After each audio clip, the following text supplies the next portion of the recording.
دیر کے اندر اتنی خیر چھپی ہوتی ہے اور اتنی برکت اور اتنی حفاظت ہوتی ہے نا کہ ہم انسان اگر اسے سمجھ جائیں نا اللہ کی طرف سے جو دیر ہوتی ہے تو ہم کبھی بھی بے صبری کا رستہ نہ چنیں۔ بعض اوقات وہ کام جو ہمارے مقدر میں دیر سے لکھے ہوتے ہیں نا، اگر وہ جلدی ہونے شروع ہو جائیں تو خدا کی قسم آپ خدا سے پناہ مانگیں کہ یار اب مجھے اس آزمائش سے بچا لے جو میں مانگ رہا تھا تجھ سے، مگر میں اٹھا نہیں سکتا تھا بوجھ اس کا۔ ہر خواہش کا، ہر دعا کا، ہر رشتے کا اور ہر راستے کا ایک مقرر وقت ہے، اور وہ وقت انسان کی سہولت اور اس کی بہتری، اس کی حفاظت کو دیکھ کے اللہ تعالیٰ لکھتا ہے۔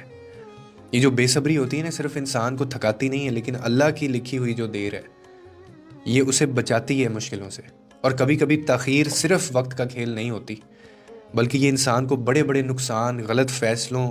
غلط لوگوں اور غلط راستوں سے بچانے کا ایک خدائی ترتیب ہوتی ہے اللہ کی۔ اور ہم سمجھتے ہیں کہ ہماری شاید زندگی ختم ہو گئی ہے، لیکن اصل میں اللہ ہمیں اس لمحے سے بچا رہا ہوتا ہے جس کا انجام ہمارے حق میں نہیں ہوتا۔ اور وقت کے ساتھ انسان کو یہ معلوم بھی ہو جاتا ہے کہ جو دیر ہوئی تھی نا، جو تاخیر ہوئی تھی، وہ کبھی سزا نہیں تھی، بلکہ وہ رحم، محبت اور فضل تھا اللہ کا۔ وہ نعمت تھی جو دیر سے ملی تھی مجھے، وہ کامیابی تھی جو وقت کے بعد ملی تھی، وہ رشتہ جو انتظار کے بعد ملا،